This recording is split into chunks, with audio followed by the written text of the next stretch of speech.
Meredith, Vieira, and I are back, and we are joined by James Brawley, the talented performer and writer of Life in a Marital Institution, which Meredith's production company is producing. Very good. You're in the producing business. I'm lucky to have him. Yeah. We're very lucky. Well, James, you wrote a one-man show. Tell us about it. It's called Life in a Marital Institution, 20 Years of Monogamy in One Terrifying Hour.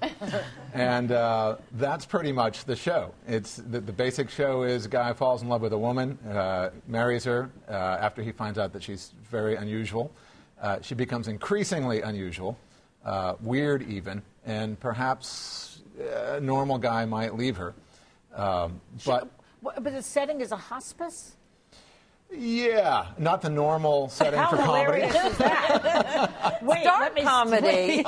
Okay. I believe you could do that kind of thing. It can Because happen. his sister is dying at the same time. So. That's right, that's right. And I tell her that I love her, and she says, well, you know, how much? You want to trade places with me?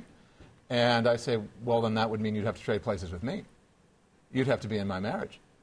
And she says, I'd rather die. Which says something about the chemistry of the man and the woman. Is this based on your real marriage? Are you married? It is based on my real marriage. And I use that as the starting point. I see. So, and you wrote this show yourself? I did.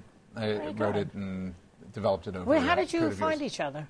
Amy Rapp, who works with me in my production company, called me and said, there is this fantastic monologist, James Brawley. I think you would love him. Sent me a tape of him doing his show, and it had been off-Broadway and been very successful.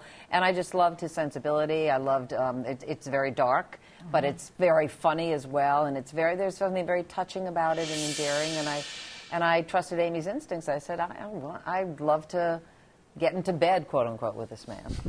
Down, girl. And his marriage made mine look really good. So that's one of the little bit of that. Of the show. Exactly. The director, Hal Brooks, said the goal of the show is when the lights go up, people look at each other and say, you know, I thought it was bad, but we have it so good. That's really good. So I was going to ask you for some marital tips, because you know I just got married.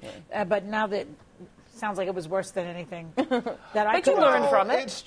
You do learn from it, and some people's beat is happy marriage, and that's great. You know, I happen to be in a high conflict, challenging marriage, and decided to report on it honestly.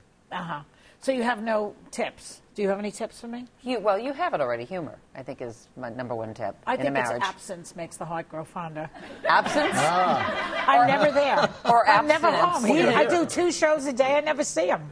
That's not the here? secret. Didn't he used to come and sit here? No more. No.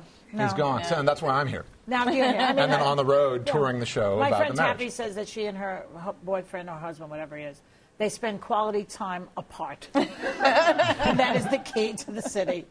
Thank you, James, very much, and for doing this. Thank you so much.